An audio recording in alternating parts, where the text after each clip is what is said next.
Aloha mai Kākoʻo, my name is Maile Wong and I am a student both at the University of Hawaiʻi at Manoa and of this place. We're up here at Pu'ulani and this ridge is situated on the east side of the aina that kakoooiwi stewards.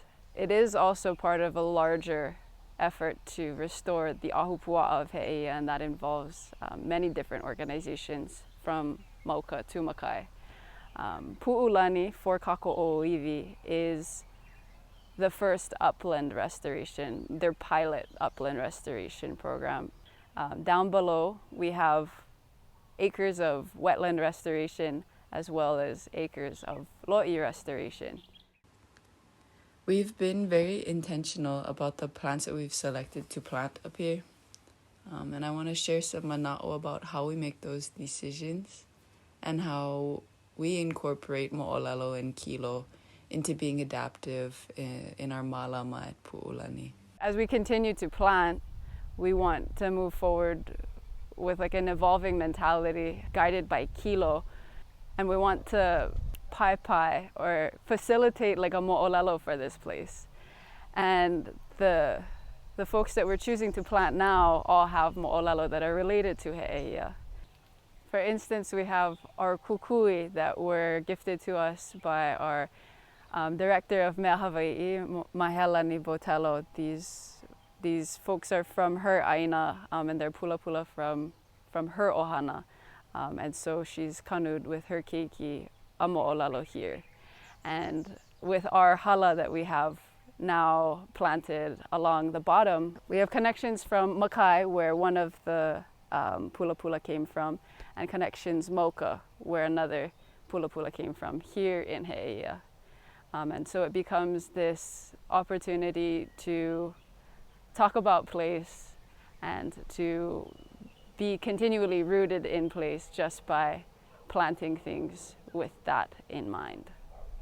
Alongside the moʻolelo that we have from our plants culturally, we have a moʻolelo of what they do for in their relationship with aina.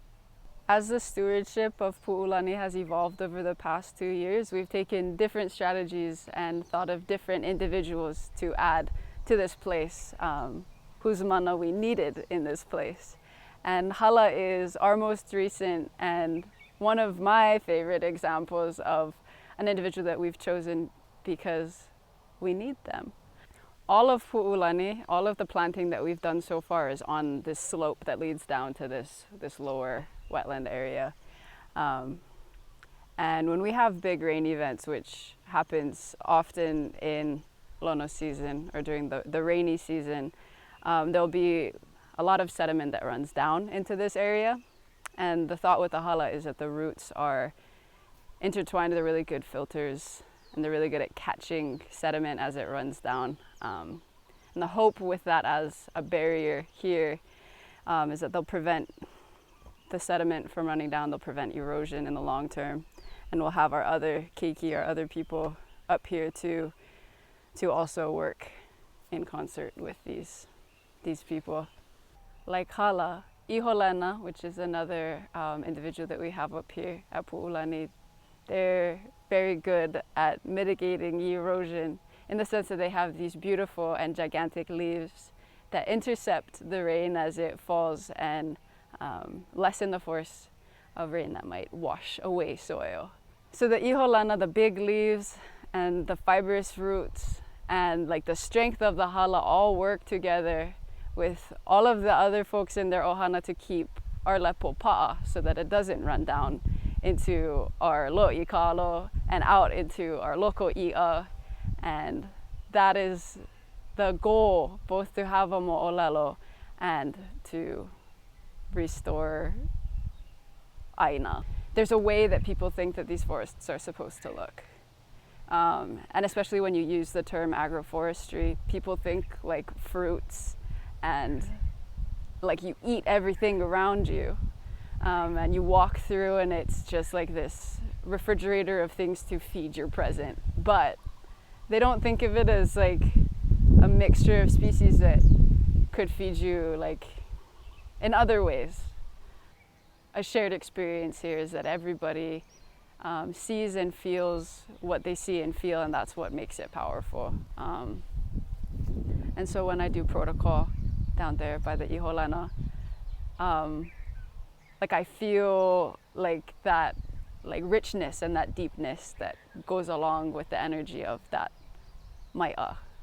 And when I see the uhaloa next to its sibling, I guess, the mai'a, both kinolau of Kanaloa, like I feel closer to kupuna than I do when I'm looking at California grass and guava.